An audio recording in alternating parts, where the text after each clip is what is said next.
আমরা কেমন কপাল বুড়া, নিজের বাপের জানাজাটা নিজে পড়াইতে পারি না।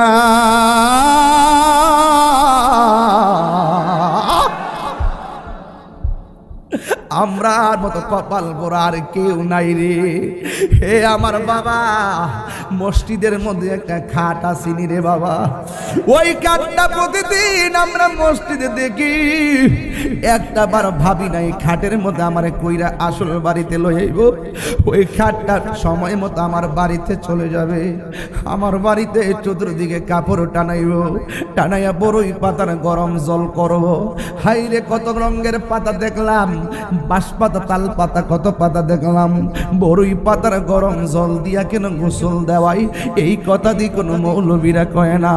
হাইরে এবার গরম জল করে সাবান দিয়া দৌত করে আঙ্গুলগুলা খিলাল করে, যদি একটা বার সময় পান মাতার বাড়ির বাবা, কেউ যদি মারা যায় গোসলের ভিতরে ডুববেন, ডুইকা গোসল না করানো অসুবিধা নাই, শুধুমাত্র তাকায়া তাকায়া দেখবেন মানিক মিয়া দোকানে চা খাইছে, মানিক মিয়া রিক্সা চালাইছে, মানিক মিয়া চাকরি করছে, মানিক মিয়া নামাজ পড়ছে, এই মানিক মিয়ার দেহ থেকে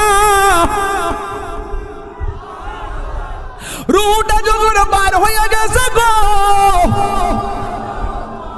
এই গোসলখানায় গিয়া ডুইকা দেখবেন মানিক মিয়া এইভাবে পয়রা রইছে, এইভাবে সোজা হইয়া পয়রা রয়েছে, হাত লড়াইতে পারে না, পা লড়াইতে পারে না, টুট লড়াইতে পারে না।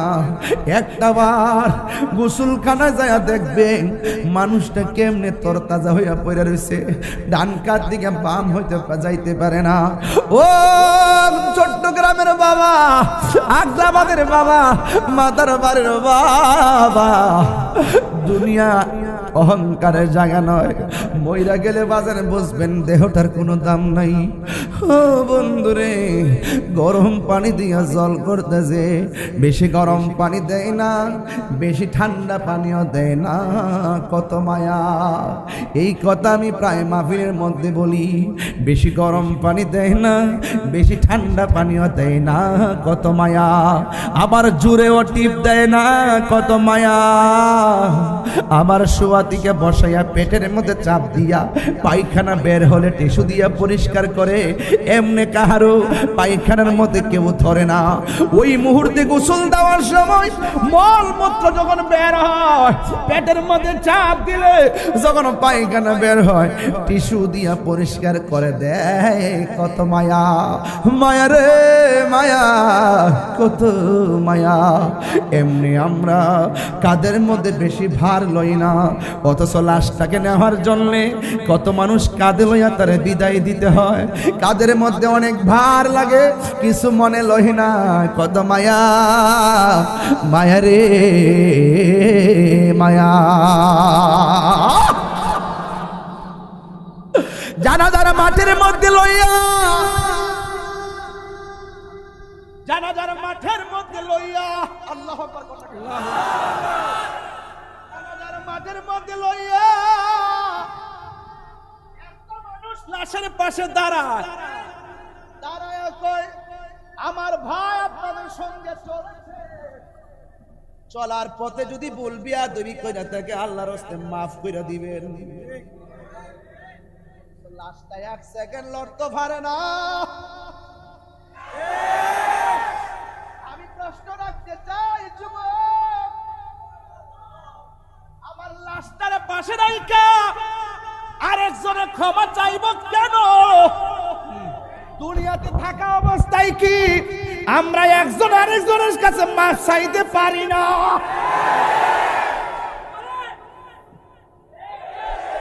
আমরা কি বলতে পারি না, বন্ধু অনেক কষ্ট দিছি, আব্বা আপনার অনেক কষ্ট দিছি, আম্মা আপনার অনেক কষ্ট দিছি, ও দোকানদার ভাই আপনারে বড় কষ্ট দিছি, ও মসজিদের কমিটি আপনারে বড় কষ্ট দিছি।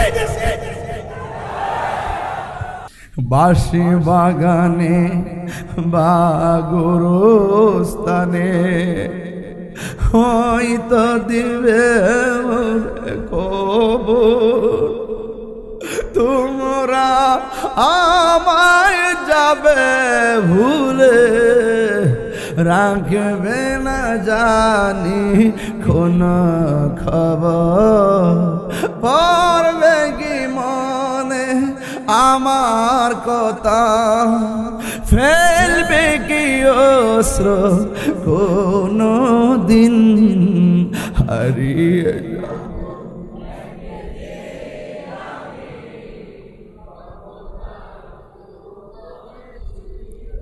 দিন হারিয়ে যাও,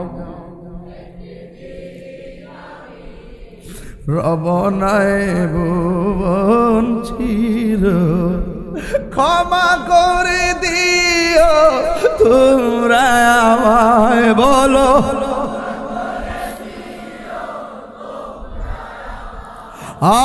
ভুল করে তাকি যদি কোনো দিন হারিয়ে যাব, রব নাই ভুবন চিরদিন।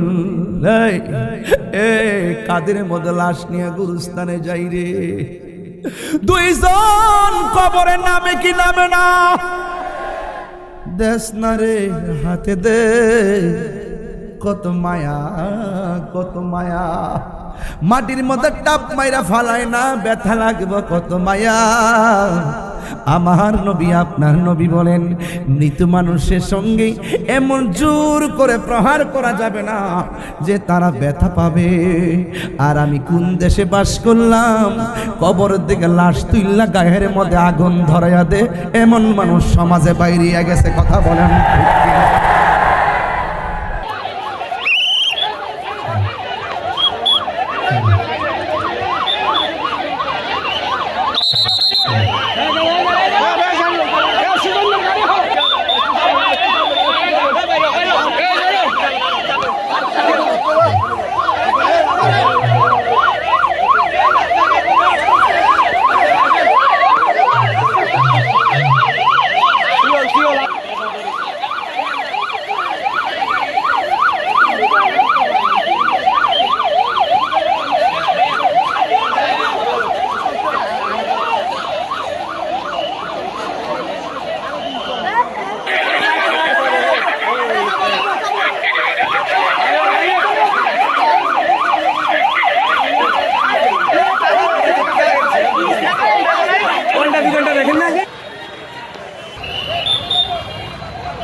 সবাই বলে আলহামদুলিল্লাহ।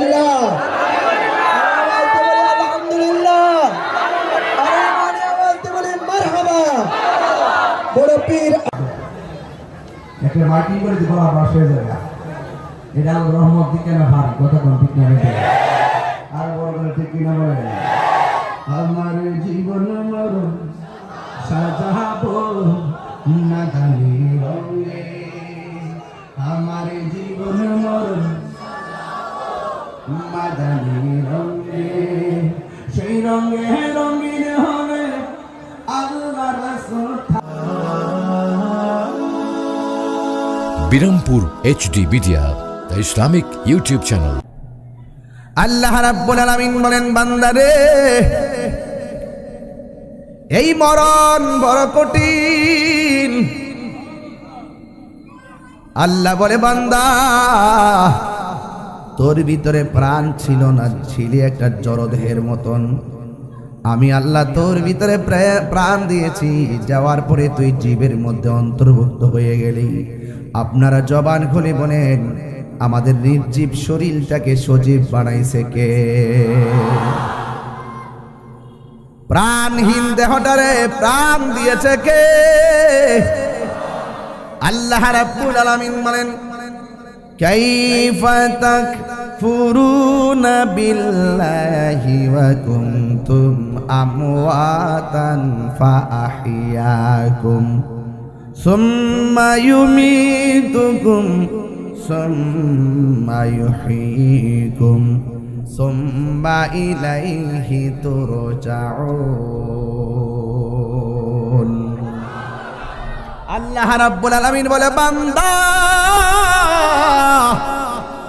তুমি তো জানো না গো, তুমি আমি আল্লাহর কোন কোন নিয়ামতকে অস্বীকার করবা? তুমি ছিলে নিষ্প্রাণ, আমি আল্লাহ তোমারে প্রাণ দিয়েছি।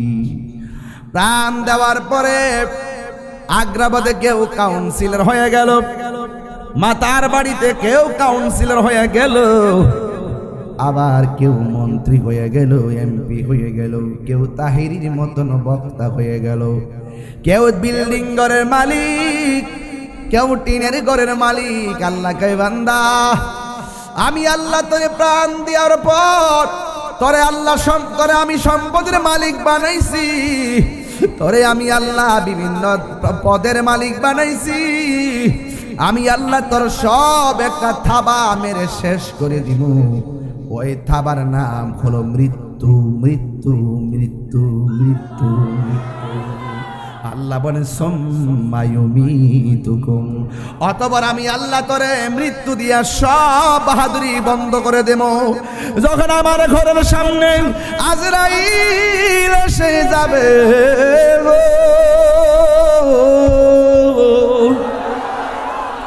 সেই দিন দুনিয়ার ব্যাংকের টাকা দিয়ে হায়াত রেনু করা যাবে না। দুনিয়ার সব মানুষ তোমার পাশে বসে থাকলে এই রুহুটারে ধরে রাখতে পারবে না। ঠিক কিনা বল? হায়াতের মালিক কে? আল্লাহ বলে, আমি তোরে মৃত্যু দিন, মৃত্যু আমি আল্লাহ যখন তোরে মৃত্যু দিয়া দিব, তুই মনে করিস না তোর জীবন যাওয়ার পরে সব শেষ। না রে না, না রে না, না রে না, না রে না, আমি আল্লাহ তোরে মরণ দেওয়ার পরে কবরে আবার জীবন দিব। জীবন দেওয়ার পরে আমি আল্লাহ তোরে এমন একটা ঘাটের মধ্যে ফালামো। আমার নবী, আপনার নবী বলে, কবর হইল আখিরাতের প্রথম মঞ্জিল। এই কবর যার ভালো হইয়া যাবে, হাসরের ময়দান তার ভালো হয়ে যাবে। এই কবরে যে ধরা খায়া যাবে, পুলসিরাতের ঘাটে ধরা খাইয়া যাবে, মিজানের পাল্লাই ধরা খেয়ে যাবে, হাসরের ময়দানে ধরা খেয়ে যাবে।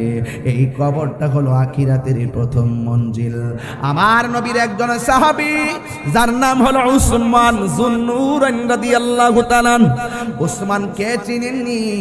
যার কাছে আমার নবীর দুইটা মেয়ের বিয়ে দিয়েছেন, যার কাছে আমার নবীর দুইটা মেয়েকে বিয়ে দিয়েছেন। এর মধ্যে একটা মেয়ের নাম হলো কুলসুম, আর একটা মেয়ের নাম হলো রুকাইয়া। উসমানের কাছে আমার নবী এত মজা পাইছে। আমার নবী বলে, ও পৃথিবীর মানুষ, আমার যদি আর একটা কন্যা সন্তান থাকতো, ওই মেয়েটাকেও আমি উসমানের কাছে বিয়ে দিতাম। আরো বড় করে বলেন সুবহানাল্লাহ। ওই মেয়েটাকে আমি উসমানের কাছে বিয়ে দিতাম। আমার নবী উসমান যুন্নুরাইনকে জান্নাতের টিকিট দিয়েছেন রে বাবা। 10 জন সাহাবী জান্নাতের টিকিট পেয়েছেন, এর মধ্যে একজন হলো হযরত উসমান যুন্নুরাইন। বন্ধু, আপনি যে কোরআন শরীফ দেখতেছেন, এই কোরআন শরীফগুলা খণ্ড খণ্ড ভাবে লেখা ছিল। যার নির্দেশে এই কোরআনটা একত্রিত করা হয়েছে তিনি হলো রাহমাতুল লিল আলামিন। আর যিনি একত্র করেছেন, যাকে জামিউল কোরআন বলা হয়, তার নাম হলো হযরতে উসমান যুন্নুরাইন। সাউন্ডটা তুলে দেন।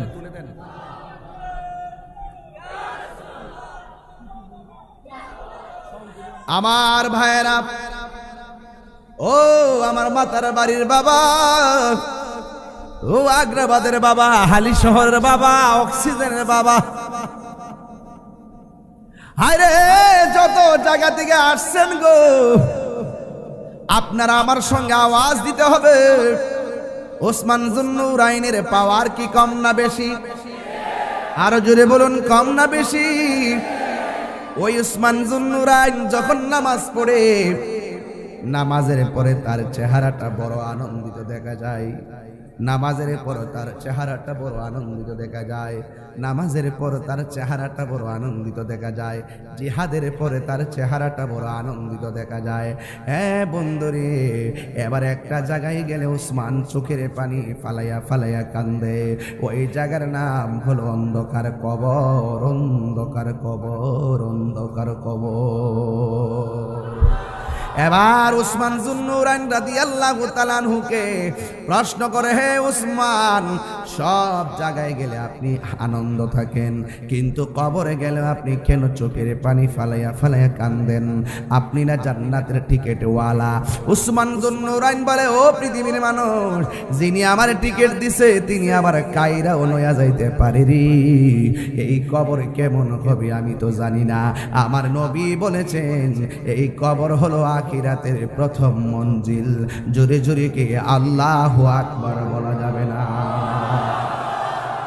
আখিরাতের প্রথম মঞ্জিলের নাম কি? এই আওয়াজে মানি না, জোরে বলো নাম কি? এই ফ্যানটা আমার দিকে কেউ দেয়,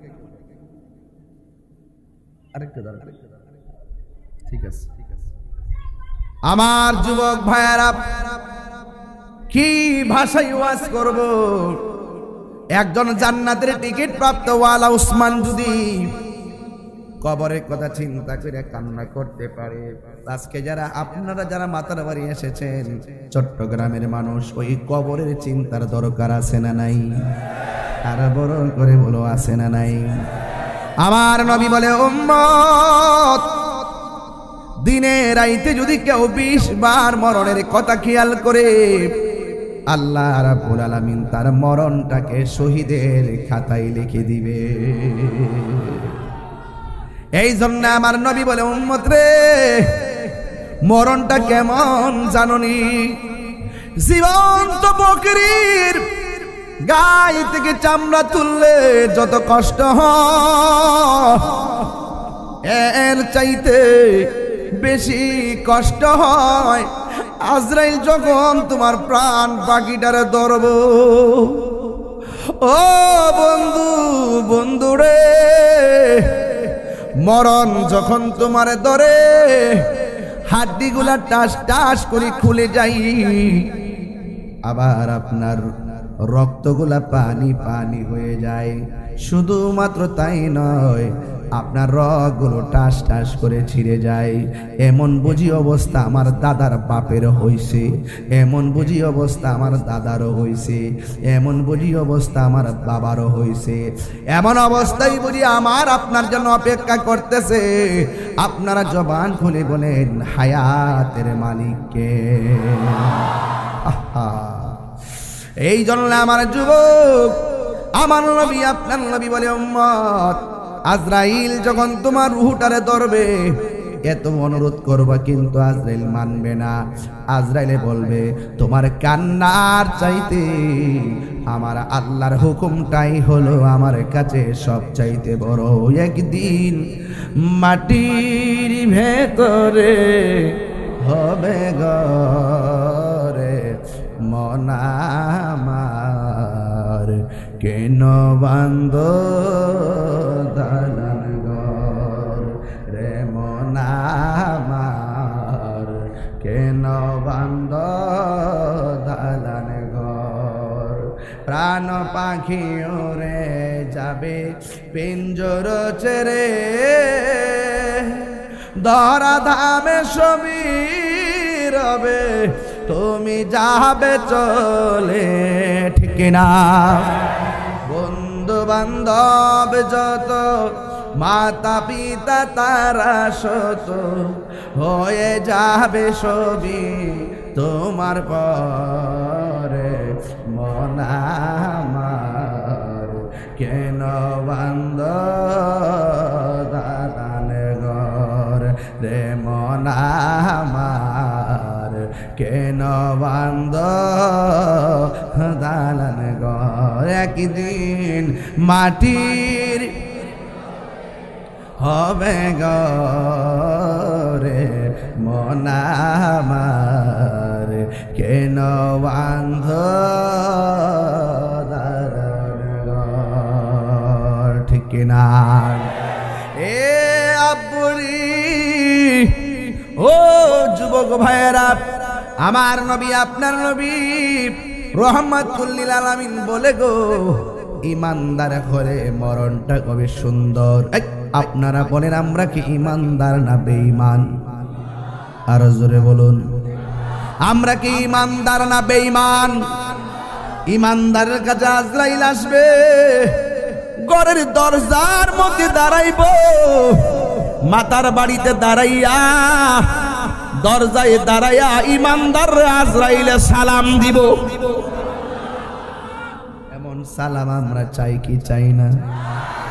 জীবনে এমপির সালাম দিলেন, মন্ত্রীর সালাম দিলেন, জীবনে বাবার সালাম নিলেন, বন্ধুর সালাম নিলেন, আজরাইলের সালামটা সেদিন কেমন লাগবে সহজে বোঝা যায়।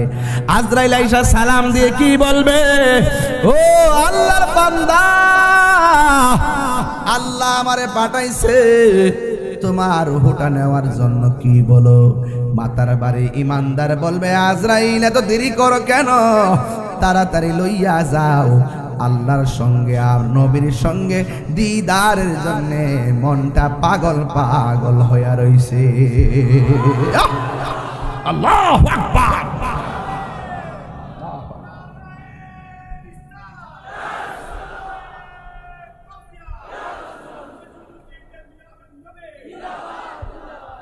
আল্লাহু আকবার বলেন।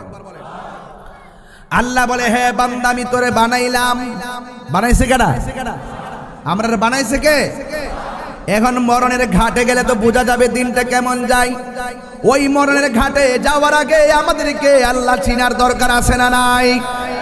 ওই মরণের ঘাটে যাওয়ার আগে নবী চিনার দরকার আছে না নাই?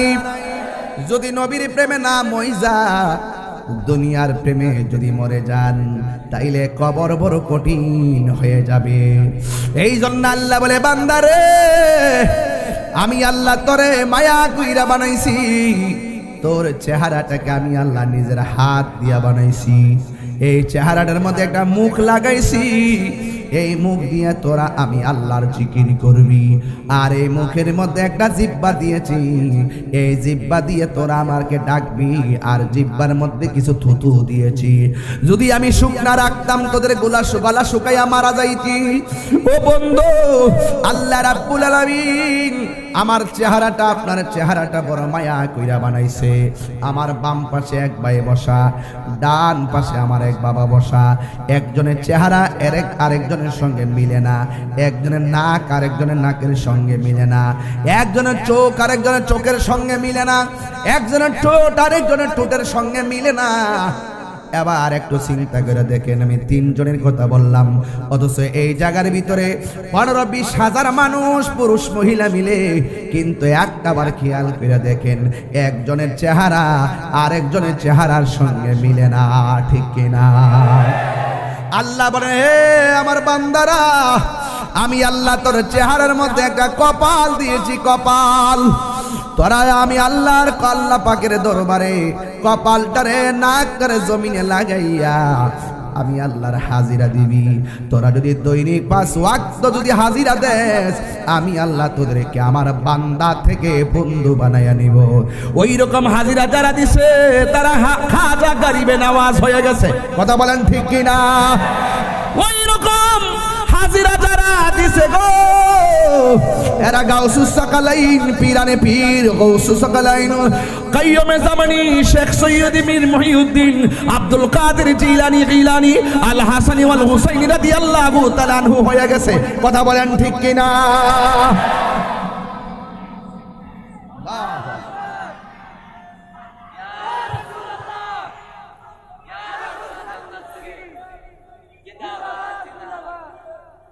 আমার ভাইরা, আমরা বান্দা থাকতে চাই না, আমরা আল্লাহর বন্ধু হতে চাই। বন্ধু হতে গেলে দুনিয়ার কাউকে খুশি করতে নয়, আমার রহমাতুল আলামিনকে খুশি করতে হবে।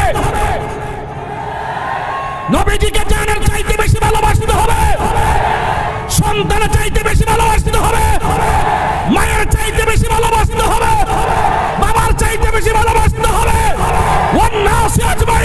সকল মানুষের চাইতে আমার নবীকে ভালোবাসতে পারলেই তুমি হয়ে যাবে আল্লাহর ওয়ালি। কথা বলেন ঠিক কিনা?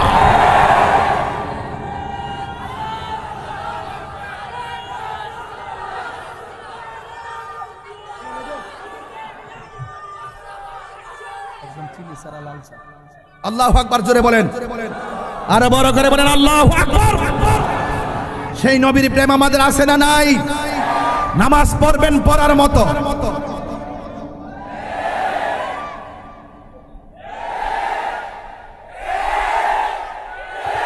নামাজ পড়বেন পড়ার মতো, রোজা রাখবেন রাখার মতো, হজ করবেন করার মতো, জিকির করবেন করার মতো, মানবিক কাজ করবেন করার মতো।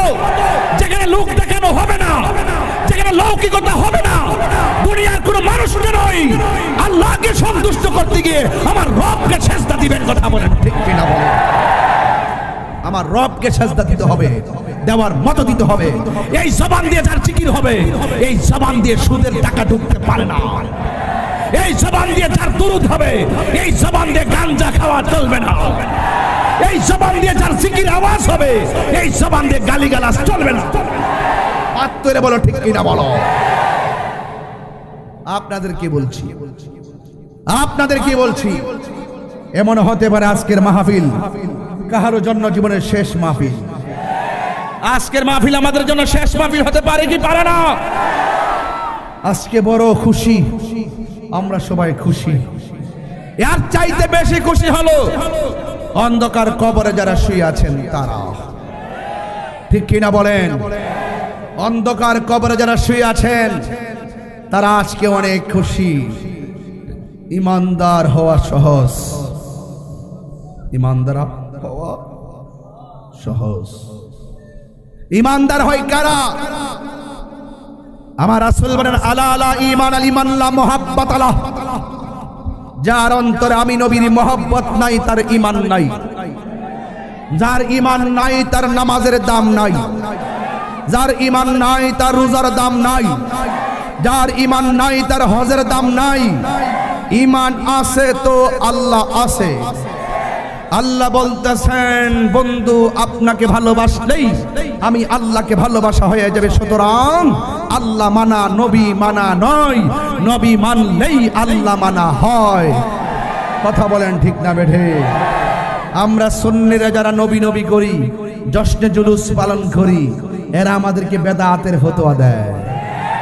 এই বেদাত এখন আর খায় না। তোমরা বেদাতের সংজ্ঞা নির্ণয় করতে ব্যর্থ হয়েছ। তোমরা বেদাতের প্রকারভেদ চিহ্নিত করতে ব্যর্থ হয়েছ। তোমরা ঢালাওভাবে বেদাত বেদাত বলে বলে সেই বেদাতে হাসানাকে নিকৃষ্টতার কাতারে নিয়ে যাওয়ার চেষ্টা যখন করেছো, তখন আমরা দলে বলে রাজপথে লক্ষ লোক মাঠে নেমে প্রমাণ করে দিয়েছি, জশ্নে জুলুস পালন করা দলিলের ব্যাপার না, এটা মহব্বতের ব্যাপার।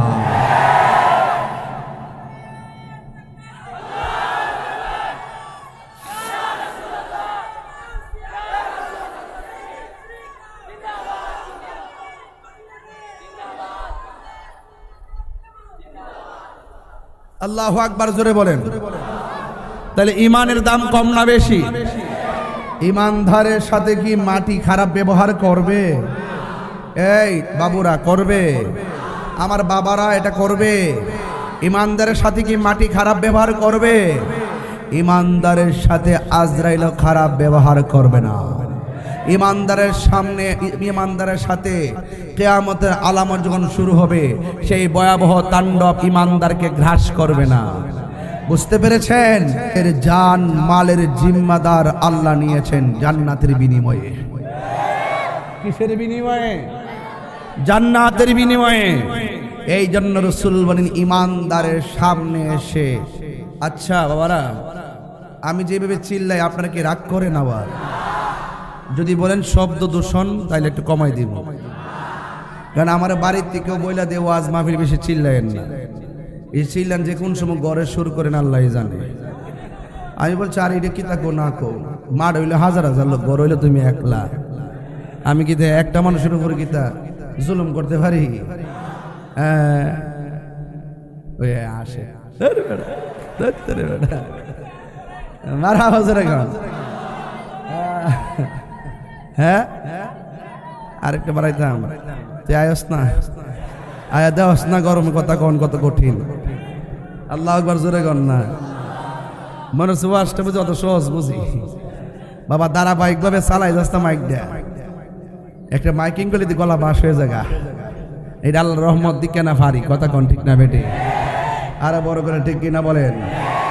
আমার জীবন মরণ সাজাবো মাদানী রঙ্গে, আমার জীবন মরণ মাদানী রঙ্গে, সেই রঙ্গে রঙিন হলে আল্লাহ রাসূল থাকবেন আমার সঙ্গে। আমার জীবন মরণ সাজাবো মাদানী রঙ্গে। আল্লাহুম্মা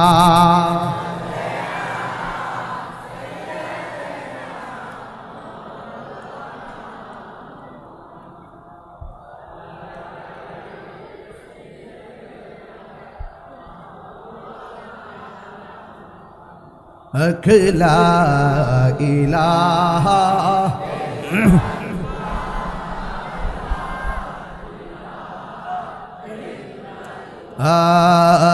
লা ইলাহা ইলাহা হাসবি রব্বি জাল্লাল্লাহ মা ফি কলবি গয়রুল্লাহ নূর মুহাম্মদ। বসতে সরো। লা ইলাহা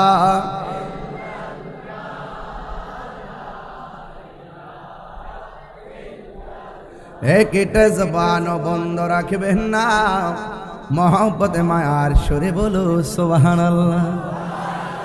মদিনা ওয়ালা ওয়ালা গো, মদিনা ওয়ালা গো, মদিনা ওয়ালা ওয়ালা গো, মদিনা ওয়ালা সুবহানাল্লাহ। ইমানদার সামনে আজরাইল আইসা সালাম দিবে। সালাম দেওয়ার পরে কি করবে জানেননি? ইমানদারের মাথার কাছে গিয়ে বসবে। সুবহানাল্লাহ করে রে। এখন মাথার পাশে যে তার স্ত্রী বসা, আজরাইল দেখেনি? দেখে? আজরাইল বলে দেখে। কি থাকো বাঙালি, যে বাঙালি আজরাইল দেখলে বাইন্দা রাখলো যে এই বাঙালি জীবন বোঝান যেত না, এমন আবেগী বাঙালি আমার জন্মের পর দেখছি না। আল্লাহ জানে। এই বসো। আমার যুবক ভাইরা, ও বন্ধু, ইমানদারের মাথার পাশে গিয়ে বসবে রে বাবা। বৈশা কি করবে জানেননি? বৈশা ইমানদারের মাথার চুলের মধ্যে আঙ্গুল গোলারে চিরুনি বানাইয়া, সুবহানাল্লাহ করে গেল। ইমানদারের মাথার মধ্যে আজরাইল আঙ্গুলগুলোকে চিরুনি বানাইয়া মাথার চুলের মধ্যে এমনি এইভাবে কি করবে জানেননি? ইমানদারের চুলের মধ্যে আশ্রয়া দিবে। নাই নাতি যখন ছোটবেলায় নানার মাথার চুলের মধ্যে ধরে, নানার চোখে ঘুম ঘুম ভাব আসে, কথা কোন ঠিক কিনা? আজরাইল আইসা ইমানদারের মাথার চুলের মধ্যে চিরুনি দিয়ে আশ্রয়া দিবে। অথচ এই লোকটার ডান পাশে মা বসা, বাম বসা, বন্ধু বসা, বান্ধব বসা। আজরাইল যে কথা বলতেছে ঘরের মানুষের কোনো খবর, আরো যারা খবর। আজ থেকে 19 বছর আগে একটা গান গাইতাম, মানুষকে আমি বলে গান গাই, এই জন্য এখন এগুলা সাইরা দিছি। এখন 19 বছর পর, 19 বছর আগে যেই গানটা গাইছি, এখন আইসা এই বয়সে তারা গানের অর্থ বিছরা পাইছে। এটা কোনটা জানেননি? কইতাম নি রে বাবা। রংমহলে থাকবার বন্ধু পালঙ্কে শুইয়া, কোন সন্ধানে আজরাইল ঢুকিল আসিয়া, দুয়ারে প্রহরী থইয়া প্রবেশ করল কে মোহনে। আর কি দেখা হবে রে মাতার বাড়ি বাসি জীবনে, ঠিক না? আমার পাশে আমার মা, আমার পাশে আমার বাবা বসা আছে রে। আজরাইলে আমার মাতার চুলের মধ্যে আশ্রাইতেছে, কেউ টের পায় না। সবাই আমার মুখের মধ্যে পানি দেয়, এই পানি আমার কণ্ঠের নিচে যায় না। এত বড় ছিদ্র দিয়া পানি ঢুকে না, এই দিকটা বাইরে যায় কেন? আল্লাহ গো, আমি তারা পানি পান করার রিজিকের দরজায় তালা মারছি, যতই চেষ্টা করো কোনো লাভ হবে না। জোরে জোরে কন্যা ঠিক কিনা রে বাবা? আমার আল্লাহ তার রিজিকের দরজায় তালা মারছে। বান্দারে 2 দিন যদি চাকরিতে না যায় বেতন কাইটা দেয়, 1 মাসের মধ্যে 15 দিন চাকরিতে না গেলে বেতন কাইটা দেয়, হাজিরা না দিলে। অথচ আমার আল্লাহ 5 ওয়াক্ত নামাজের হাজিরা আমরা দিছে। আমরা 1 দিন গেলাম না, 2 দিন গেলাম না, 3 দিন গেলাম না। দুনিয়ার মালিক মালিকানা পাইয়া 15 দিন না গেলে বেতন কাইটা দেয়। আর আমার আল্লাহর হাজিরা দিয়ে আমরা মাসের পর মাস দেই না। আল্লাহ যদি ইচ্ছা করতো রে বাবা, মাছের কাটা গলার মধ্যে লাগাইয়া আমাদের রিজিকের দরজায় তালা মারতে পারতো কি পারতো না? ওই আজরাইল মাতার চুলের মধ্যে চিরুনি দিয়ে আসর দিল। এবার বান্দার চোখের মধ্যে একটা ঘুম ঘুম ভাব আসবে। এবার আজরাইলে কানের কাছে মুখটা লাগায় চুপি চুপি বলবে, ও আল্লাহর বান্দা, ও আল্লাহর বান্দা, আমি কিন্তু এমনি কোথাও আসি না, আমি আসছি আল্লাহ হুকুম করেছেন তোমার রূহটারে নিয়ে যাওয়ার জন্য। তুমি কি বলো? ইমানদার বলবে, আজরাইল আর দেরি কইরো না গো, আমার রূহটারে লইয়া যাও, আমি যারে দেখার জন্য পাগল, তাড়াতাড়ি রূহ নিয়ে আমার সেই ব্যবস্থা করে দাও। আজরাইলে যেই মাত্র রূহুর মধ্যে ধরব, এই মুহূর্তে আল্লাহ জান্নাতের একটা ফেরেশতারে ডাক দিয়া বলে, ও আমার ফেরেশতা, জান্নাতের মধ্যে যা, এদিকে তাকান, জান্নাতের মধ্যে যা, জান্নাতের মধ্যে যাইয়া সাদা রঙের একটা কাফন ল, কাফন একটা কাপড় লয়, কাপড়, এই কাপড়টা লইয়া ওই বান্দার চোখের সামনে দাঁড়াবি। কোন বান্দার ঘরের দরজার সামনে সাদা কাপড় নিয়ে দাঁড়াইয়া থাকবে, আর হাতের মধ্যে একটা আতরের বোতল থাকবে। আল্লাহ বলবে, ফেরেশতারে, আজকে এই আমার প্রেমিক বান্দার রূহটা কবজ করবে। যেই মাত্র রূহটা কবজ করবে, আজরাইলের হাত থেকে তোমার হাতে আনবা, আইনা জান্নাতের সাদা কাফন দিয়া এই রূহটারে বাইন্ডিং করবা। সুবহানাল্লাহ কন্যা গিল্লাইয়া, এই রুহুটারে বাইন্ডিং কইরা তুমি আসমানের দিকে একটা উড়াল দিবা। ওই ফেরেশতা মাতার বাড়ি ঘরের দরজায় এসে দাঁড়ায় গেছে। আজরাইলে মুমিনের জান সার্জারি করতেছে। রুহুটা নিতে দেরি, ওই জান্নাতের ফেরেশতা তার এই জান্নাতের ফেরেশতা তার এই কাফনের ভিতরে রুহুটা নিয়ে গেল। রুহুটারে নিয়ে তিনি আসমানের দিকে উড়াল দিল। প্রথম আকাশের মধ্যে গেল।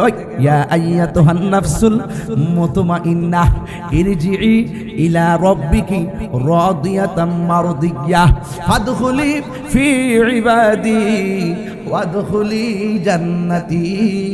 প্রথম আকাশের মধ্যে ফেরেশতা যাবে, আজ ওই ফেরেশতারা সালাম দিবে। দ্বিতীয় আসমানের মধ্যে যাওয়ার পর ফেরেশতারা জিগাইব তোমার হাতে কি? ওই মাতার বাড়ির ইমানদারের রূহ নিয়ে আইছি। মাতার বাড়ির ইমানদারের কথা শুনতে দেরি, ফেরেশতা সালাম দিতে দেরি করবে না। তৃতীয় আকাশের মধ্যে গেল, মাতার বাড়ি ইমানদারের রূহটা দেখবে। দেখার পরে তৃতীয় আসমানের ফেরেশতা সালাম দিব, চতুর্থ আসমানের ফেরেশতা সালাম দিব, পঞ্চম আকাশের ফেরেশতা সালাম দিব, ষষ্ঠ আকাশের ফেরেশতা সালাম দিব গো। ওই শব্দ আকাশের মধ্যে যাবে, যাওয়ার পরে সালাম দিব। এবার আল্লাহ বলবে ফেরেশতারা তোমরা সপ্তম আকাশ পাড়ি দিয়েছো, এখন বলেন হুজুর সপ্তম আকাশটা কেমন? এক নম্বর একটা আসমান বানাইছে আমার আল্লাহ লোহা দিয়া, আর একটা আসমান বানাইছে আল্লাহ পাথর দিয়া, আর একটা আসমান বানাইছে আমার আল্লাহ স্বর্ণ দিয়া, আর একটা আসমান বানাইছে ইয়াকুত দিয়া। ও বন্ধুরে বন্ধুরে, ও মাতার বাড়ি রে বাবা,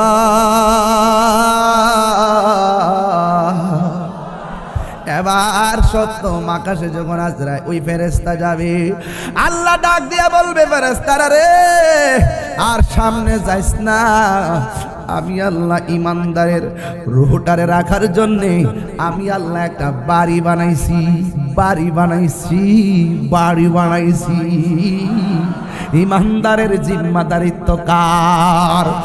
আল্লাহ বলবে ও ফেরেশতারা আমি আল্লাহ একটা বাড়ি বানাইছি সপ্তম আকাশের উপরে। এখন বলবেন হুজুর বাড়িটার নাম কি?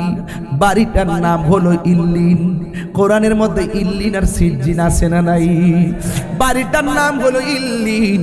আর এই দিক দিয়া রুহু তো আল্লাহ নিয়ে গেছে, মাতার বাড়ির মানিক মিয়ার বডিটা ঘরে পড়ে আছে। বাজার দিকে এক রঙের একটা কাপড় আনবে। বাজান কাপড়ের রংটাকে লাল না নীল? সাদা কাপড় আনবে রে বাবা। এই কাফনের কাপড় হবে সাদা। এই কাপড়ের মধ্যে কোনো পকেট আসেনি, এই কাপড়ের মধ্যে কোনো সেলাই আসেনি। আরে বাবা মানিক মিয়ার রুহুডারে আল্লাহ ইল্লিনে লইয়া গেছে। মানিক মিয়ার বডিডারে বাইন্ডিং কইরা বিদায় দেওয়ার জন্য বাজার থেকে নিয়ে আসছি কি জানোনি? বাজার থেকে সাদা কাপড় নিয়ে আইছে।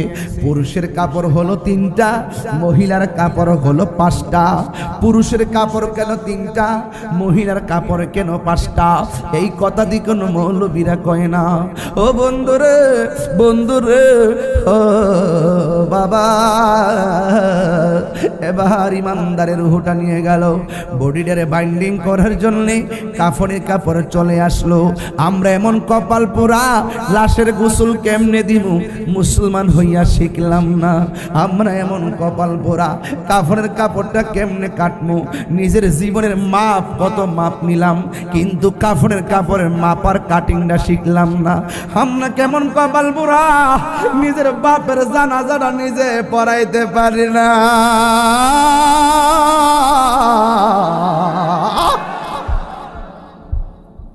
আমরার মতো কপাল পোড়া আর কেউ নাই রে।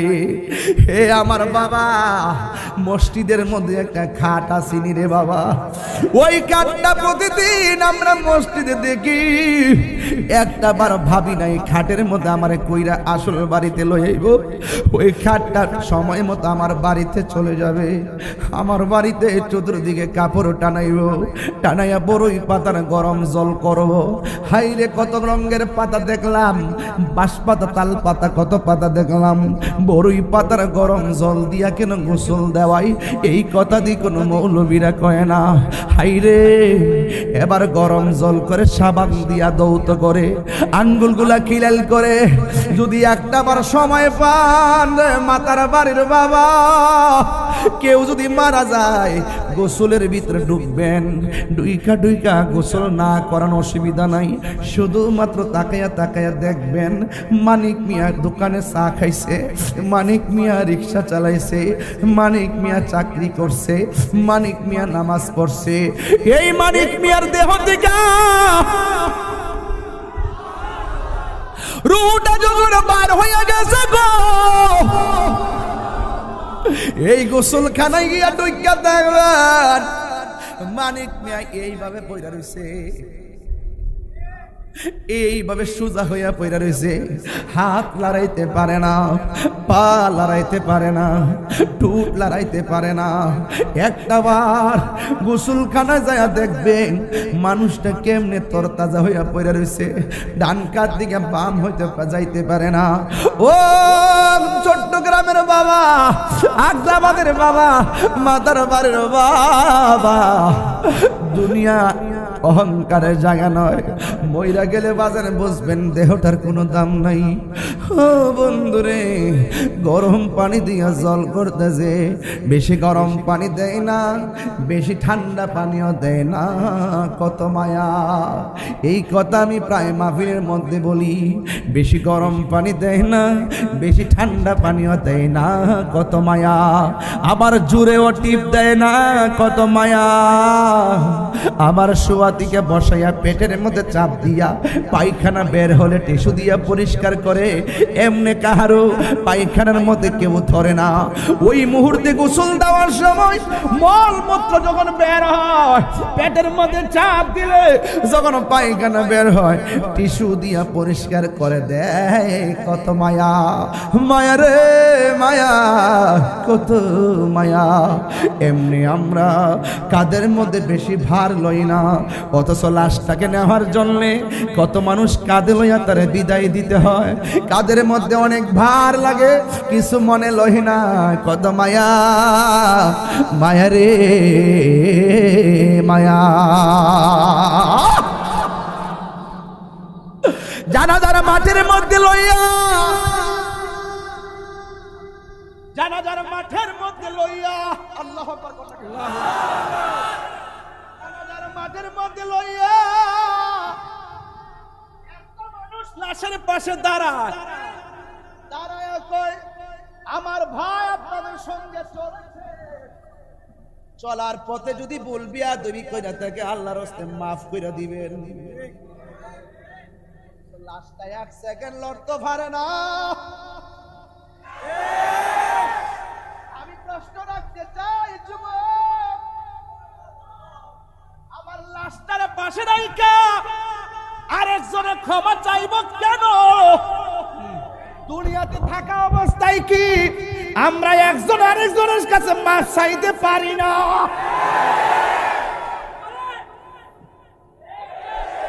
আমরা কি বলতে পারি না, বন্ধু অনেক কষ্ট দিছি,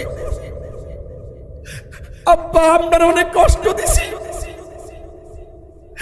আম্মা আপনারা অনেক কষ্ট দিছি, ও দোকানদার ভাই আপনারা বড় কষ্ট দিছি, ও মসজিদের কমিটি আপনারা বড় কষ্ট দিছি।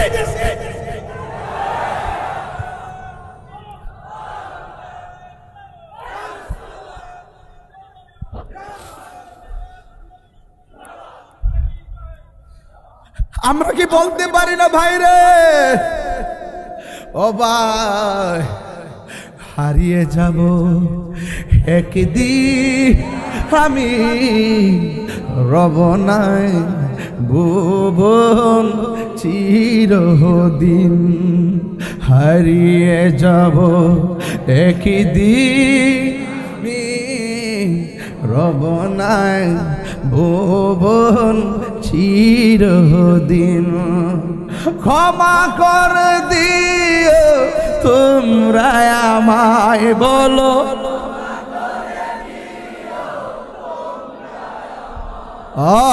ভুল করে তাকে যদি কোনো দিন হারিয়ে যাব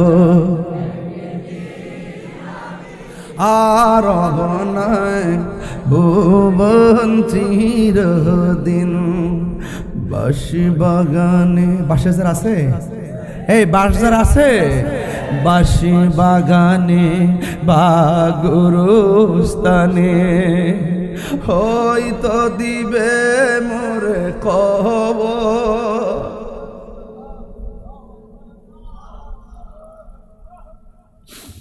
বাঁশি বাগানে বা গুরুস্থানে হয়তো দিবে মোরে খবর।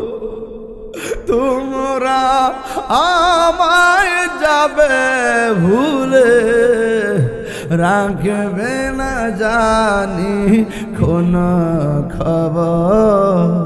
পড়বে কি মনে আমার কথা, ফেলবে কি অস্ত্র কোনো দিন হারিয়ে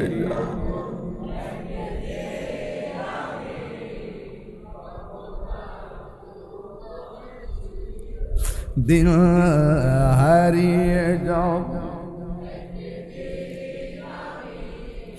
রব নাই ভুবন চির, ক্ষমা করে দিও তোমরা আমায় বলো।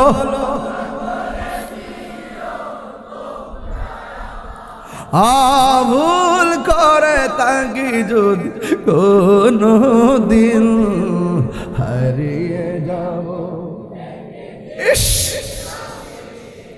রব নাই ভুবন চিরদিন। কাদের মধ্যে লাশ নিয়ে গুরুস্থানে যাই রে, দুইজন কবরে নামে কি নামে না, দেশ না রে হাতে দে। কত মায়া কত মায়া, মাটির মধ্যে টাপ মাইরা ফালায় না, ব্যথা লাগবে কত মায়া। আমার নবী আপনার নবী বলেন, মৃত মানুষের সঙ্গে এমন জোর করে প্রহার করা যাবে না যে তারা ব্যথা পাবে।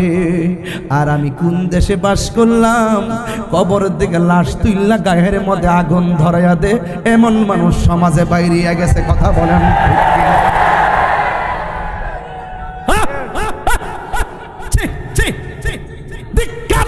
সেই ব্যবস্থাপনাকে, কথা বলেন ঠিক কিনা? ধিক্কার জানাই তাদের আদর্শকে, ঠিক কিনা? ধিক্কার জানাই তাদের চেতনাকে, ঠিক কিনা? ধিক্কার জানাই তাদের অমানবিকতাকে, কথা বলেন ঠিক কিনা? যাদের কাছে কবরের লাশ নিরাপদ না, তারা কখনো ধর্মের রিয়েল হিরো হতে পারে না।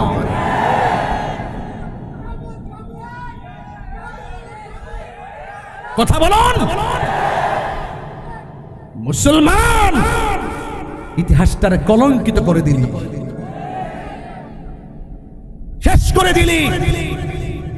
এই কলঙ্ক কখনো মুছবে না, এটা পরীক্ষার মধ্যে আসবে, এটা সারা জীবন অঙ্কিত হয়ে থাকবে। আবার বড় বড় আলাপ করো যে ভণ্ডামি করছে, ইমাম মেহেদী দাবি করছে, মাজার পূজা করছে, এই করছে সেই করছে। আরে বেটা, যখন দুনিয়াতে থাকা অবস্থায় করছে তখন দললি নাকি লেগে? মানুষ মারা গেলে তো তোর অধিকার নাই, সেই বিচারে ফয়সালা তো আল্লাহ করবেন, ঠিক কিনা? মানলাম যে তার মাজার হচ্ছে, তুই যদি মানুষ হতি লাশ তুইলা নিয়ে প্রয়োজনে তোর ঘরের ভিতরে কবর দিতি। তারপরে মনটাতে বুঝ দিতাম, একটা লাশের আগুন ধরাইয়া আবার গায়ের মধ্যে হিন্দু লাশ হিন্দু পুরাইতে পারে, হিন্দু লাশটা পর্যন্ত মুসলমান আগুন দিতে পারে না। এটা আমার ইসলাম এলাও করে না, এটা আমার ইসলাম কি করে না, এলাও করে না। আর একটা হিন্দু মেয়ে মুসলমান হয়েছে আমার কাছে, একটা মেয়ে মুসলমান হয়েছে। এই পর্যন্ত প্রায় 17 জন লোককে আমি মুসলমান বানিয়েছি। আপনারা কি বিভিন্ন মাহফিলে পান নাই? ভিডিও ফুটেজগুলো দেখেন না আপনারা? মেয়েটাকে জিজ্ঞাসা করেছিলাম, তুমি বলো কেন তুমি মুসলমান ধর্ম গ্রহণ করেছো? মেয়েটা বলতে বাধ্য হয়েছে, আমার মা ছিল অত্যন্ত নম্র, ভদ্র, পর্দাশীল। আমার মা যখন মারা গেল তখন আমার মা লাশটাকে পুরাইতে নিয়েছিল। যেই মার দেহ কেউ দেখে নাই তখন তাকে পুরানোর সাথে সাথে গায়ের কাপড়গুলো পড়ে যায়, তার শরীরটা উলঙ্গ হয়ে যায়। আমি মেয়ে হিসাবে বড় লজ্জা পেয়েছি। আমার বাবাকে কখনো কেউ প্রহার করতে দেখি নাই।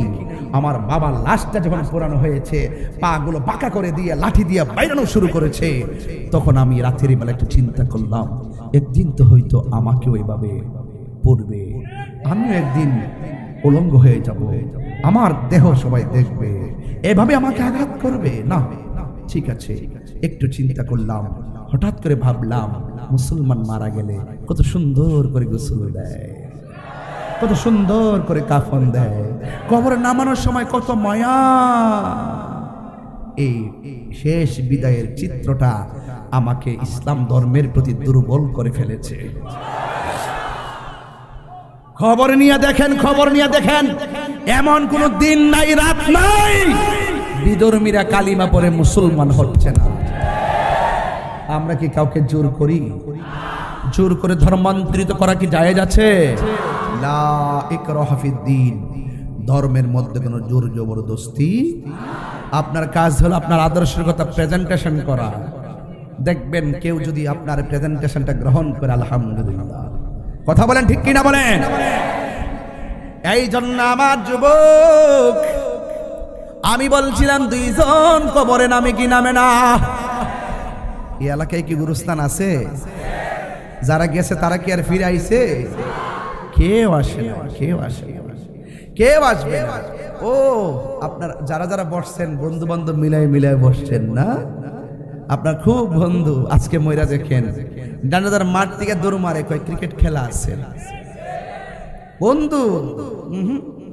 5000 ফ্রেন্ড দেখেন না মোবাইলে, একটা লেখা দিয়া দেখেন, মাত্র 20টা কমেন্টস। কথা বলেন ঠিক কিনা? বন্ধু কবরে যাবে না, মাটি দিল, সব দিল, মনে আসেনি রুহুরার কথা?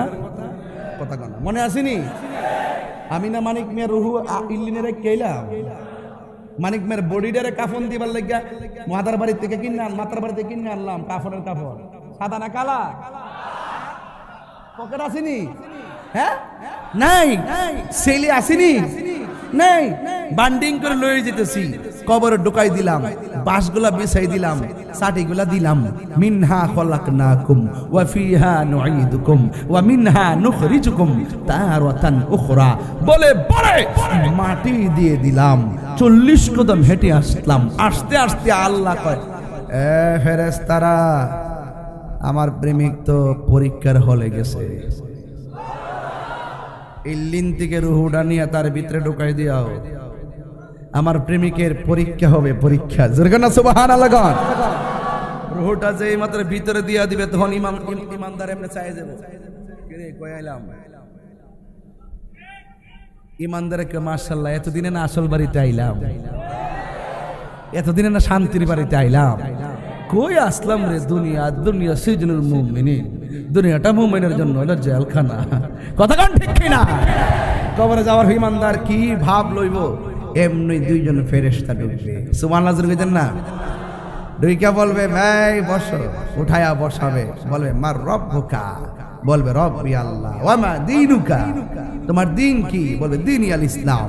তোমার এই যে কবরে লোকটা বসে আছে তিনি সম্পর্কে তোমরা কি বলতে? জোরে কন্যা সুবহানাল্লাহ কন্যা কেন? আচ্ছা বলেন তো, মাতার বাড়ির মানুষ জবানটা খুললে কোন কবরের ভিতরে কি আমার নবী সরাসরি আসবেন নাকি ছবি দেখাবে? আমার নবী সরাসরি আসার ক্ষমতা আছে না নাই?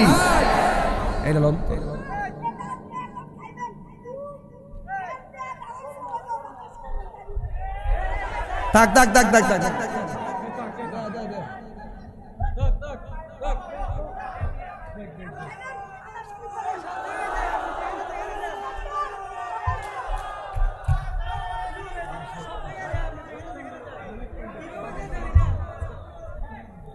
মারহাবা জোরে বলেন। শুকর বলে আলহামদুলিল্লাহ গণ, আর বড় কোন আলহামদুলিল্লাহ গণ। তাহলে কবরে যাবার পরে প্রশ্ন করবে কয়টা? এখানে আমার রবের প্রশ্ন আছে না নাই? এখন মাতার বাড়ির মানুষ জবানটা কইলে কোন আল্লাহকে আঙ্গুল তুলে কোন আমার মতো তোলেন। এই আঙ্গুলটা অনেক অনেক কিছুর জবাব হয়ে যাবে। আল্লাহ কয়জন? সেজদা পাওয়ার মালিককে। আল্লাহ ছাড়া কি কাহার কাছে মাথা নত করা যাবে?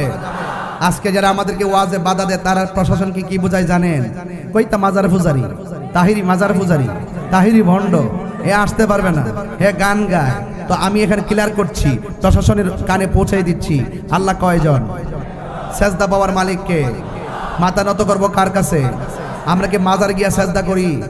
মাজারওয়ালাকে আমরা কি আল্লাহ মনে করি? আমরা কি মাজারওয়ালার কাছে চাই? কার কাছে চাই? তাহলে আমরা মাজার পূজারি বলে কেন? এটা হলো একটা টেক, এটা হলো একটা অপপ্রচার, এটা হলো গুজব। কথা বলেন ঠিক কিনা বলেন? দেখছেন না গুজব তোলে, এদের বিভিন্ন ফলোয়ার আছে, এরা অনলাইনে অনেক শক্তিশালী। ওরা দেখবেন চোখের পলকে আপনাকে 10 নামাই দিছে। ওরা গোপনে গোপনে সব করবে, ফাঁকে আপনাকে চাঁদাবাজ বানাই দিবে। ওরা গোপনে গোপনে সব করবে, আপনার গোপনে গোপনে আপনাকে দুর্নীতিবাজ বানাই দিবে। ওরা গোপনে গোপনে সব করবে, যত ভণ্ডামি আছে সব তারা করবে, তলা তলে আপনাকে ভণ্ড বানাই দিবে। এদের ফলোয়ার অনেক। এই জন্য আমার যুবক ভাইরা, তোমরা অনলাইনের জবাব অনলাইনে দিতে হবে, মুখের জবাব মুখে দিতে হবে, লাঠির জবাব লাঠিতেই দিতে হবে। কথা বলা ঠিক না?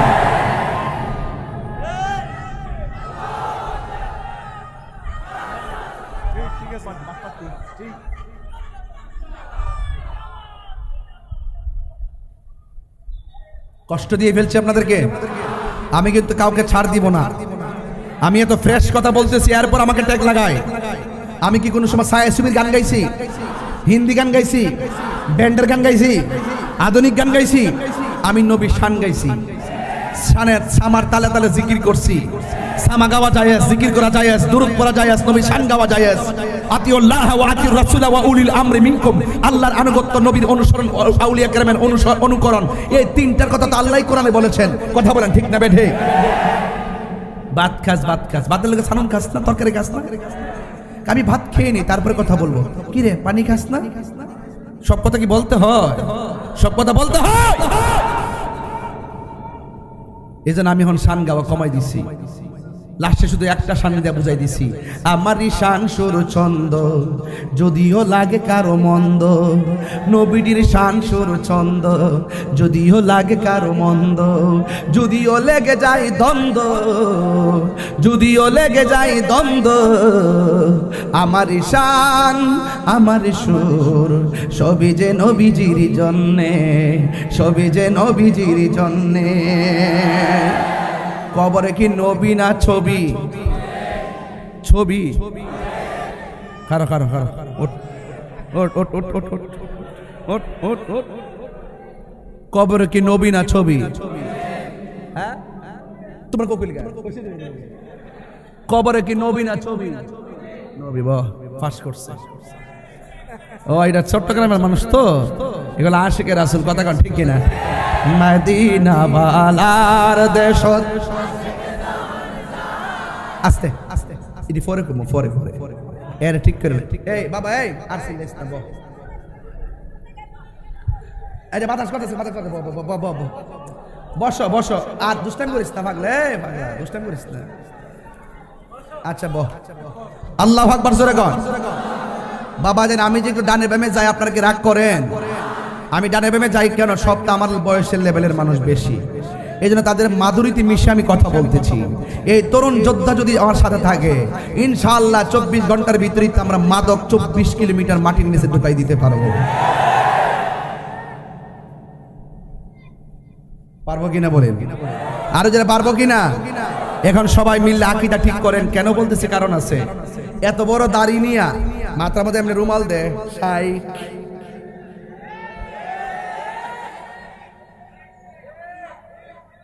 ইউটিউব মৌলবি, গুগল মুফতি, ফেসবুক মুফাসসির, আমরার মতন 12টার পরে 1টার পরে এমন হাজার লোক নিয়ে জীবনে এরা ওয়াজ করার চান্স নাই। শুনলে না করতো, এটা কি পাবলিক খায়? এটা ইউটিউবের ব্যবসা করে, উল্টা পাল্টা একটা ফতোয়া দেয়, এটা যত ভিউয়ার্স হইব হেরা একটা ব্যবসা ইনকাম করতে পারবো। এটা হলো একটা ইনকাম করার ধান্দা আর কি, বুঝেন না ব্যাপারটা? যে একটা উল্টা পাল্টা একটা ফতোয়া দিয়ে দিলাম, এটা বাইরে লয়ে গেলো, ভিউয়ার্স হইলে ফাঁকে দাম আর ডলার ঢুকতে পারলো। এই জন্য আমি বলি, এই মৌলবীরা ডলার খায় আর কালার পাল্টায়। কথা কন ঠিক কিনা? ইদানিং একটা জিনিস খেয়াল করছেন না আপনারা? আমাদের অনেক হুজুর আর দোয়ার ভাষাই পাল্টে গেছে, টেহা দিলে দোয়ার ভাষা পাল্টে যায়। আর অহন তো সুদের ওয়াজ করোই না মৌলবী, ওয়াজ করো ডরা ডরা ডরা, ওয়াজ করো না। সুদ যে হারাম এটা কি মোল্লার কথা না আল্লাহর কথা? তো তুমি ডরাও কিনলে গিয়া, তুমি ডরাও দু হিডা হিডা হিডা। আমরা যে কই এই দেশে একমাত্র পিওর শিওর একদম নিট এন্ড ক্লিন আহলুস সুন্নাত ওয়াল জামাত। এরা টাকার কাছে ঈমান বিক্রি করে না, ঠিক কিনা বলেন? কি মৌলবী? গুমটা মৌলবী। ইউটিউব মুফতি, গুগল মুফাসসির, ফেসবুক মুহাদ্দিস। উনি বলতেছে কবরে নবীর উপরে দরুদ ও সালাম পড়লে নবী শুনে না। এমনকি নবীর রওজা মুবারকের পাশে যায়ও যদি পড়ে তারপরও শুনে না।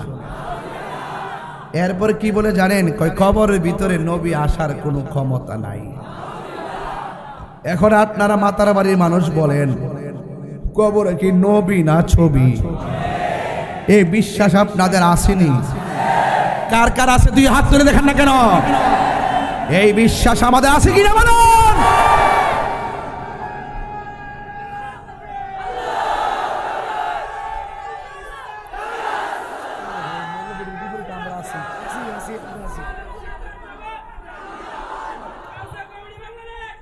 মারহাবাগণ। কবরে নবী আসার ক্ষমতা আছে তো ইনশাআল্লাহ? যারা এই বিশ্বাসটা করবেন দেখবেন মা বাপ চাইরা কবরে গেছেন, দেখবেন আমার নবী দুই হাত তুলে আপনাকে রিসিভ করবে। আর বড় করে বলেন সুবহানাল্লাহ। এখন মাতার বাড়িতে গুরুস্থান আছে কিনা? কয় বছর আগের গুরুস্থান? কয় বছর? 200 বছর। কয়শো বছর? ইতিহাস জানবেন না একটা? কবর দেওয়ার পরে 3 দিন পরে আপনার নাকটা পচে যাবে। সারা জীবন মনে করছেন ফ্যাটটা মনে ফুটটা জায়গা, ঠিক না? এই নাকটা পচে যাবে। নাকটা সর্বপ্রথম এটা নরম, পেটের ভিতর থেকে কীড়াগুলা এই নাক দিয়ে প্রথম বের হবে, পোকাগুলা। বাইরে বাইরে সবাই খবর দিবে একটা দারুণ খাবার পাইছি, তাড়াতাড়ি আসো। পোকামাকড় লাইন বের কবরে ঢুকবে। 3 দিন পরে নাকটা পচে যাবে। 6 দিন পরে আঙ্গুলের নখগুলা খুলে যাবে। 9 দিন পরে মাথার চুলগুলো পড়ে যাবে। এরপরে স্টেপটা চোখগুলা খুলে যাবে। এরপরে পেটটা ফেটে যাবে। এরপরে হাড্ডি থেকে গোশতগুলো ছেড়ে দিবে। এরপরে আপনার হাড্ডির যে জোড়া একের পর এক পাট পাট পরে থাকবে। বাবা জানলে বলছিলাম গুরুস্থানের বয়স কত? তিনি বললেন 150 বছর। এখন ইতিহাস বলতেছে আপনার আজকে থেকে 60 বছর আগে যে মারা গেছে, 60 বছর যখন পূর্ণ হয় একটা মানুষের হাড্ডিও কবরে আর বাকি থাকে না, সব মাটির সঙ্গে মিশে যায়। তার মানে কি আমার দাদা যদি মরে গিয়ে থাকে, আমার দাদার বাপ যদি মরে গিয়ে থাকে, কি হয়ে গেছে? কি হয়ে গেছে? আমার দাদার যেই দশা আমারও কি আরেক দশা হবে নাকি? এই জন্য যুবক প্রশ্ন আছে, আপনার হাড্ডি পচে গেল, আপনার বডি পচে গেল, আপনি যাই বলেন না বলেন, যত অপবাদই দেন না কেন, ওই ফাগলার যে কবর থেকে তুলছেন 14 দিন পরে বেড়ার কিছু হয়েছে না। কার ভিতরে কিতা আছে, কোন কারণে পড়ছে না, কিরে হইছে না, যেমন আসি না মনে হয়, এটা কেডা জানে? বেশি মাওলানাগিরি দেখায়ও না। গুমটার তলে ফুংটার বাসা, কথা কোন ঠিক কিনা? নামাজ পড়লে জাহান্নামে যাবে, রোজা রাইখে জাহান্নামে যাবে, হজ কইরা জাহান্নামে যাবে। একমাত্র ভিতরে রিয়া, অহংকার আর বেনামাজি আর বেঈমানের কারণে, কথা বলেন ঠিক কিনা? তুমি কাকে কি বলতে চাইতেছো? কাকে কি বলতে চাও? আমি জানি মনে করলাম সে ভণ্ড, যে হোক না কেন। দলিলে কি বলে? আজ থেকে প্রায় 400 বছর আগে কবর দিছে এক জায়গায়, নদী ভাঙ্গে গেছে, দেখতেছে ওই নদীর মধ্যে লাশ, যেমনে কাফন দিছে এইভাবেই রয়েছে। মাটি একজনকে খাইয়া শেষ করে দিলা, আবার কাহারো দেহের মধ্যে মাটি স্পর্শ করা, পোকামাকড় স্পর্শ করা আল্লাহ হারাম করে দিয়েছেন। এরও বান্দা, তুমিও বান্দা, আপনিও বান্দা, আমিও বান্দা।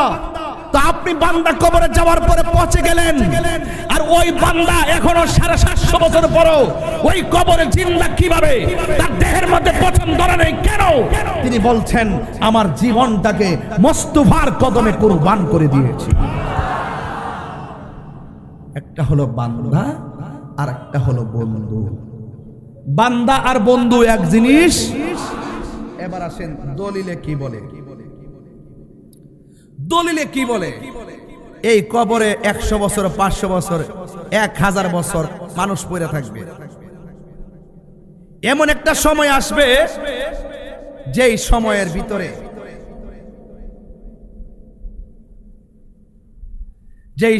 ভিতরে এই যে হাদিস শরীফের মধ্যে আসছে, হাদিস শরীফে এসেছে, হযরত সাহাল ইবনে সাদ রাদিয়াল্লাহু তাআলা থেকে বর্ণিত। তিনি বলতেছেন, ইউহশারুন নাসু ইয়াউমাল কিয়ামাতি আলা আরদিন। সব মানুষ কবরে যাওয়ার পর একদিন এই মানুষগুলো কিয়ামতের সম্মুখীন হবে। আর কিয়ামতের সম্মুখীন হওয়ার পর ইউহশারুন নাসু ইয়াউমাল কিয়ামাতি আলাল আরদিন, একটা জমিনের মধ্যে তাদেরকে একত্রিত করা হবে। বাইদা আফরা, ওই ময়দানের যে মাটি হবে, এই মাটিটা হবে পুরা মাটি। হুজুর এখন কোন মাটি বলে না? কোন মাটি? কাউরসাতিন নাকি। এই মাঠের মধ্যে কোনো গাছপালা থাকবে না। লাইসা ফিহা আলামুন লি আহাদিন, এটা সবার জন্য সমান হবে। আরেক হাদিসের মধ্যে বলছে, ইউহশারুন নাসু ইয়াউমাল কিয়ামাতি হুফাতান উরাতান। বলছে হাসরের মাঠে মানুষ যখন কবর থেকে একত্রিত হবে, সে থাকবে উলঙ্গ। কি থাকবে? তার পায়ের মধ্যে কোনো জুতা থাকবে? কথা বলেন, তার পায়ের মধ্যে কোনো জুতা থাকবে না। কুলতু, আয়েশা সিদ্দিকা বলেন, আমি জিজ্ঞেস করলাম, ইয়া রাসূলুল্লাহ, আন-নিসাউ উযলাউ ওয়া রিজালান জামিআ, রিজালু জামিআ। ইয়া রাসূলুল্লাহ, নারী এবং পুরুষ এভাবেই একত্রিত হবে। ইয়ানজুর বা'দুহুম ইলা বা'দিন, একজন আরেকজনকে দেখবে। এটা কেমন মাঠ? ইয়া আয়েশা, রাসূল বলেন, হে আয়েশা, আল আমরু আশাদ্দু মিন আইয়ানজুরা বা'দুহুম ইলা বা'দিন। আয়েশা রে, তুমি যে বলতেছো একজন আরেকজনকে দেখবে না, কবর থেকে মানুষ যখন উলঙ্গ অবস্থায় পুরা মাটির মাঠে গিয়ে একত্রিত হবে, যেই মাঠে কোনো গাছ থাকবে না, মাথার 8 বিঘা উপরে সূর্য থাকবে, নিচের পুরা মাটিটা হবে তামার মতন, আর মাথার 8 বিঘা উপরে 12টা মুখ নিয়ে যখন দিবে তাপ, তখন 1 সেকেন্ডের জন্য কাহারো দিকে তাকাইবার সময় পাবে না। চিৎকার মেরে কি আল্লাহু আকবার বলবেন না? এ আয়েশা, এইভাবে ঘাটটা বাঁকা করে তারা হাসরের মাঠে যাবে।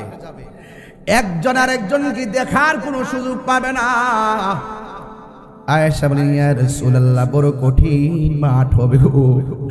আমার আল্লাহর হাবিব বলে, উম্মত, ওই সূর্যের তাপ যখন তোমার মাথার মধ্যে লাগবে রে, বাতের মার যেমন করে ছিটে টকবক করে ডানে বামে ছিটে ছিটে পড়ে, তোমার মাথার মগজগুলো এমন ভাবে ছিটে ছিটে ডানে বামে পড়বে।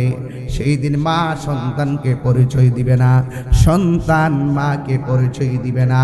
সবার জবানের ভিতরে একটা মাত্র স্লোগান, নাফসি নাফসি বলে কান্না করবে, নাফসি নাফসি বলে কান্না করবে, নাফসি নাফসি বলে কান্না করবে। এমন একটা মাঠ, এই যে এদিকে তাকান, কেউ গিরা পানিতে সাঁতার কাটবে, কেউ হাঁটু পানিতে সাঁতার কাটবে, কেউ কোমর পানিতে সাঁতার কাটবে। এই পানিগুলো কর্ণফুলীর পানির মতন ঠান্ডা হবে না। এই পানিগুলো দুনিয়ার আগুনের চাইতে 70 গুণ গরম হবে সেই পানি। ওই পানির মধ্যে তারা একেবারে সাঁতরাইব। আল্লাহরে ডাক দিয়া বলবে, আল্লাহ ও আর সহ্য করতে পারি না। একদিন নয়, 2 দিন নয়, হাসরের ময়দানে একদিন দুনিয়ার 50,000 বছর, এমন ভাবে হাসরের ময়দানে 50,000 বছর মানুষ গরম পানির মধ্যে দাঁড়ায়া থাকবে। ওই কঠিন মুসিবতে একজন নবীকে তাকায়া দেখবে, দাঁড়ায়া রইছে, জিজ্ঞাসা করবে, ও নবী, আপনি আমাদের আদম নবী, আমাদের আদি পিতা, মেহেরবানি করে আমাদের জন্য একটু সুপারিশ করেন না। আদম নবী বলবে, আমি পারবো না। আল্লাহ আমারে বলছে গন্ধম খাইতে নিষেধ করলো, আমি গন্ধম খেয়েছিলাম, যদিও আল্লাহ আমারে ক্ষমা করেছে, এখন আমার মধ্যে ভয় কাজ করে। আদম নবী বলে নাফসি নাফসি, ইব্রাহিম নবী বলে নাফসি নাফসি, জাকারিয়া নবী বলে নাফসি নাফসি, ইউনুস নবী বলে নাফসি নাফসি, সব নবীগণ নাফসি নাফসি বলে কাঁদবে। ও যুবক, কেন নামাজ পড়বেন জানেননি? কারণ হাসরের ময়দানে সর্বপ্রথম হিসাব হবে নামাজের হিসাব। এই জন্য নামাজ পড়ব। বেনামাজি হইয়া কবর গেলে নবী বলে কবরের 2 পাশের মাটি তোমাকে চাপা মারবে। আর হাসরের ময়দানে নামাজের হিসাব না দিয়া একটা কদম সামনে যেতে পারবে না। অর্থ কোন পথে ব্যয় করছো এই হিসাব না দিয়া সামনে যেতে পারবে না। যৌবন কোন কালে ব্যয় করছো তুমি যদি এই হিসাব না দাও, একটা সেকেন্ডও সামনে যাওয়া যাবে না। সবার মুখের মধ্যে নাফসি নাফসি। আল্লাহর হাবিব বলেন, ওই কঠিন মুসিবতের সময় কিছু কিছু মানুষের গায়ের মধ্যে একদম আগুনের শিকল দিয়া তারে বাইদা রাখা হয়েছে। নবী আমার ডাক দিয়া বলে, আল্লাহ আকবার জোরে হবে, নবী আমার ডাক দিয়া বলবেন, আল্লাহ গো, আল্লাহ, এরা কারা গো যাদেরকে ওই শিকল দিয়া বেঁধে রাখা হয়েছে, আগুনের শিকল দিয়া তাদেরকে পোড়াইতেছে গো। আমার নবীকে আমার আল্লাহ ডাক দিয়া কয়, ও বন্ধু, এরা কারা জানেননি? এরা হলো দুনিয়ার ওই সমস্ত বান্দা বান্দি যারা দুনিয়াতে মা বাবারে কষ্ট দিয়েছে। যুবকের দল পায়ের মধ্যে হাত দিয়া বইলা দিয়া যায়, এখনো সময় আছে রে বাবা। মা বাবা যারা বেঁচে আছে কখনো কষ্ট দিয়েন না। আমার মতো বাবা হারাইলে বুঝবেন বাবা হারা বেতা কত কঠিন, কথা কোন ঠিক কিনা? আরে কত ঈদ যাই, কত ঈদ যাই নতুন জামা লাগা, মা বাপ ছাড়া ঈদ কি মজা লাগে। কত কুরবানি যায়, গলা ভর্তি করে গোশত খায়, কিন্তু মা বাপ না থাকার কারণে মনে শান্তি লাগে না। বাবা গো বাবা, বাবা গো বাবা, বাবা তুমি কেমন আছো ছোট মাটির ঘরে, তোমার কথার হৃদয় মাঝে পড়ছে বারে বারে। বাবা গো বাবা, বাবা গো বাবা, কত আদর কত স্নেহ তোমার কাছে পেলাম, সব কিছু হারিয়ে আজকে নিঃস্ব হয়ে গেলাম। ভালোবাসি তোমায় বাবা, বুকটা যে যাইছি রে, ভালোবাসি তোমায় বাবা, বুকটা যে যাইছি রে, তোমার কথার হৃদয় মাঝে পড়ছে বারে বারে। বাবা গো বাবা, বাবা গো বাবা। নবী আমার ডাক দেয়া বলে, উম্মত রিদার রব্বি ফি রিদাল ওয়ালিদাইন ওয়া সাকাতুর রব্বি ফি সাকাতিল ওয়ালিদাইন। পিতামাতার সন্তুষ্টিতে আল্লাহর সন্তুষ্টি, পিতামাতার অসন্তুষ্টিতেই আল্লাহর অসন্তুষ্টি। এখন আপনারা জবান খুলে বলুন, আমরা মা বাবার খেদমত চাই কি চাই না? কারা কারা চান 2 হাত তুলে দেখেন ইনশাআল্লাহ। নারে তাকবীর, নারে রিসালাত, মার পাগল যারা তারা মোবাইলে ফ্ল্যাশ লাইটটা জ্বালায় দেন। এই কালো শার্ট পাঞ্জাবি বসো। মার পাগল যারা আছেন, বাবার পাগল, মোবাইলে লাইট জ্বালাই দেন। শেষ একটা গজল গায়ে যায়। আমাকে এখান থেকে ময়মনসিংহ যেতে হবে, এই জন্য অনেক দূর। বাবা গাজীপুর, সরি গাজীপুর। একটু মোবাইলটা চালিয়ে দেন, নর্মাল সেট হলে সেট জ্বালান। কে বলছে বাংলাদেশ গরিব, টাকার অভাব নাই। এখানে মিনিমাম কয়েক কোটি টাকার সম্পদ। এই মোবাইলটা আমার দিলে তো মোটামুটি আর ওয়াজ নসিহত দরকার ছিল না। অনেক টাকা, অনেক টাকার খেলা। আমারটা তো ছোট্ট মোবাইল। একটু হাতটা লাড়া দেন তো বাবা, এরকম আমা কেন এত দামি জানে না সকলে বলো,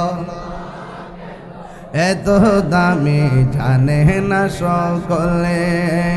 জানতো যদি পড়তো দেখে কোরআন হাদিস খোলে, একটি হজের সওয়াব মিলে। মাকে একবার দেখিলে মা কেন এত দামি জানে না সকলে বলো, মা কেন এত দামি জানে না সকলে। 2 বছর পান করালো মায়ের বুকের দুধ, কোলে পিঠে নিয়ে আমায় দিতেন কত সুখ। সেই মায়ের কষ্ট দিলে, সেই মায়ের খুদার আরো সটলে, মা কেন এত দামি জানে না সকলে বলো, মা কেন এত দামি জানে না সকলে। জানতো যদি পড়তো দেখে কোরআন হাদিস খোলে, একটি হজের সওয়াব মিলে, একটি হজের সওয়াব মিলে। মাকে একবার দেখিলে, দেখিলে মা কেন এত দামি জানে না সকলে বলো, মা কেন হাত জানে না সকলে। 10 মাস 10 দিন মায়ে গর্ভে দিল ঠায়, রক্ত মাংস খাইয়া যেন এলাম দুনিয়ায়। সেই মায়ের দুঃখ দিলে, সেই খুদার আরো সটলে, মা কেন এত দামি জানে না সকলে বলো, মা কেন এত দামি জানে না সকলে। জানতো যদি পড়তো দেখে কোরআন হাদিস খোলে, একটি হজের সওয়াব মিলে, একটি হজের সওয়াব মিলে। মাকে একবার দেখিলে, দেখিলে মা কেন এত দামি জানে না সকলে বলো, মা কেন জানতো যদি পড়তো দেখে কোরআন হাদিস খোলে। মা গো বলো না মদিনা কত দূর, মা গো বলো না মদিনা কত দূরে। সেটাই আমি যাবো কেমন করে, শুনেছি সেথাই নাকি, শুনেছি সেথাই নাকি দয়াল নবী আছে রে। মা গো বলো না মদিনা কত দূরে, সেথাই আমি যাবো কেমন করে। মা গো আমি তোমার কাছে চাই না চোখের মিষ্টি, তাহার রোজা দেখতে চাই যার জন্য সব সৃষ্টি। সে আশা বাদলো বাসা দয়াল রে, সে আশা বাদলো বাসা আমার অন্তরে। মা গো বলো না মদিনা কত, মা গো বলো না মদিনা কত দূরে। সেটাই আমি যাব কেমন করে শুনেছি সেথাই লাগি শুনেছি সেথাই লাগি কামলিওয়ালা আছে রে মাগো বলো না মদিনা কত দূরে মাগো ভালো না মদিনা কত দূরে মদিনা কত দূরে মাগো বলো না মদিনা কত দূরে কি বুঝাইছি জানি মার প্রশ্ন করছো মা বলো না মদিনা কোথায় মদিনায় যাব আর আমার নবী বলে উম্মত তুই যদি তোর মায়ের চেহারার দিকে একবার যদি নেক নজর তাকাস আমার আল্লাহ তোর আমল নামাই কবুল হজের সওয়াব দিয়ে দিবে আল্লাহু আকবার জান্নাতু তাহতা আকদামিল উম্মাহাত মায়ের পায়ের নিচে সন্তানের জান্নাত বলছিলাম রাসূল বলছেন হাশরের মাঠে মার অবাধ্য সন্তান যারা এই মুহূর্তে যদি আমি আমার ভাই নাম নাকি সালাউদ্দিন ভাইকে নিয়ে আর বাবা আপনার নামটা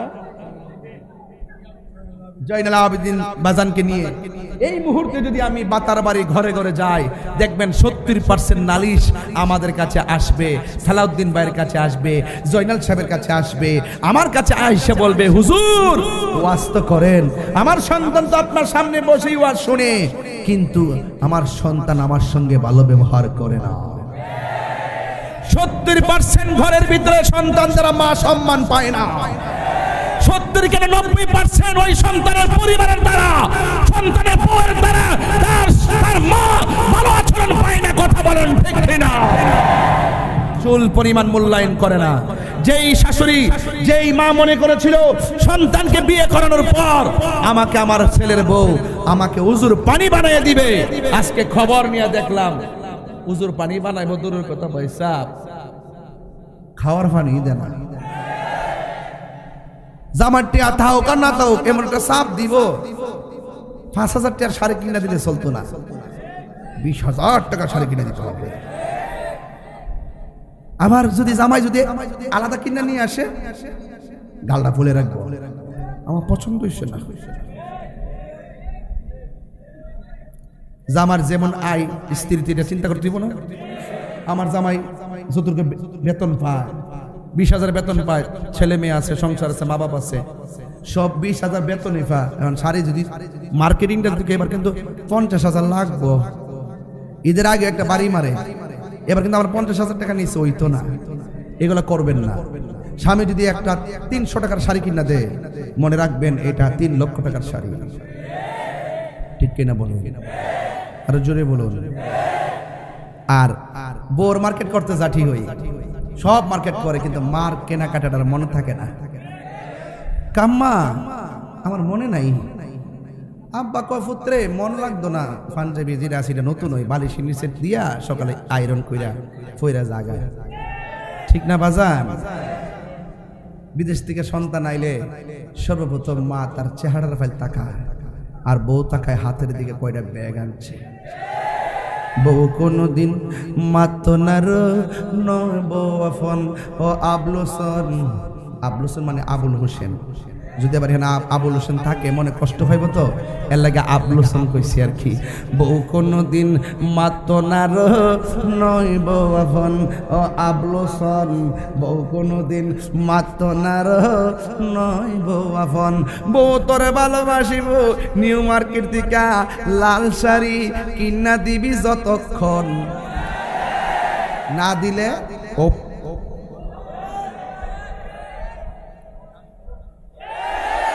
ফুয়ার যদি কোনো জায়গায় আফত বিপদ হয় বউয়ের আগে মা জানই কথা মিশা নয় বড় করে ঠিক কিনা